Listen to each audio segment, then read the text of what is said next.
La parole est maintenant à Monsieur Pierre-Yves Collombat. Vous avez la parole, mon cher collègue. Monsieur le Président, Monsieur le Ministre, mes chers collègues, selon l'article 27 de la Constitution, je cite, « Le droit de vote des membres du Parlement est personnel. Un droit de vote personnel doit donc normalement correspondre à un droit d'expression sur son vote du même ordre. C'est la suppression de ce droit dont il est ici question, sous prétexte qu'il peut en être fait mauvais usage.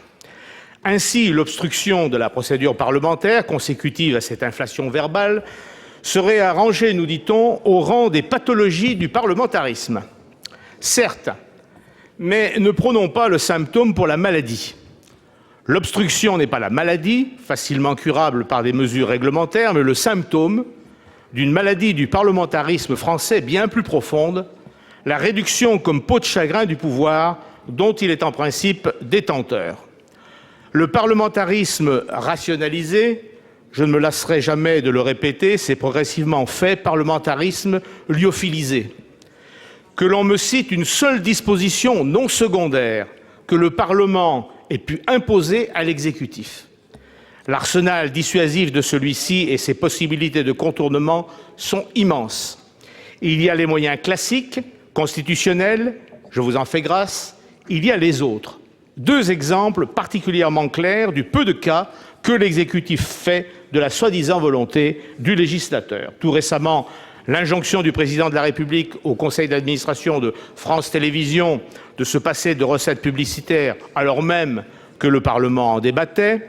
Il n'y a pas si longtemps, l'exemple a été cité, la décision de Jacques Chirac de ne pas appliquer la loi sur le CPE, alors même qu'elle avait été votée avec l'enthousiasme et la lucidité que l'on sait par sa majorité, et qu'il l'avait promulguée. Difficile, avouez, de faire mieux. On comprend que dans ces conditions, pour le gouvernement et ses zélotes, la discussion parlementaire n'est que du temps perdu. Certes, il faut bien sauver les apparences, mais pas plus. L'efficacité du travail parlementaire, entendez par là la correction des fautes de syntaxe, de codification et les lagages des pousses les plus calamiteuses des projets de loi, serait à ce prix. D'autant que désormais, l'essentiel du travail serait fait en commission. Privé du pouvoir de peser réellement sur le cours des choses par l'exercice régulier des prérogatives qui lui sont théoriquement reconnues, que peut faire le Parlement, sinon exercer ce qui lui reste, son pouvoir tribunicien? Là s'origine l'obstruction parlementaire, une manière de se faire entendre du gouvernement en prenant l'opinion à témoin, seule chose à laquelle il lui arrive parfois d'être sensible. Réduire le pouvoir d'expression des parlementaires sans changer la situation en profondeur est un remède pire que le mal, mais dans la logique d'un système qui n'a plus de parlementaires que le nom. Son nom réel, il n'a pas encore trouvé, mais celui qui le désigne le moins mal serait pour moi régime consulaire.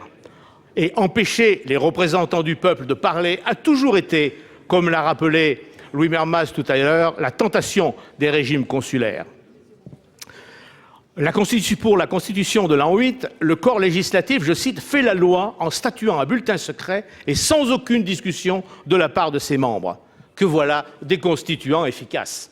Puisque, disait Sieyès, le pouvoir vient d'en haut et la confiance d'en bas, inutile de parler pour manifester sa confiance. Cette volonté de réduire, autant que faire se peut, le Parlement à un rassemblement de muets est la suite logique d'une révision constitutionnelle censée renforcer ses pouvoirs, alors qu'elle marque une étape de plus vers un régime de type consulaire. En reconnaissant un droit de message au président de la République, elle consacre son rôle de chef du gouvernement sans responsabilité, plus le droit de dissolution. Détenteur de la totalité du pouvoir exécutif, il dispose aussi, à travers ses ministres, d'un réel pouvoir de conduite du processus législatif et, in fine, de l'arme absolue, la dissolution. Votre tentative de nous faire taire, monsieur le ministre, me fait penser à ces sourds qui ne supportent pas que d'autres puissent parler. N'entendant pas ce qu'ils disent, ils en déduisent qu'ils ne disent rien.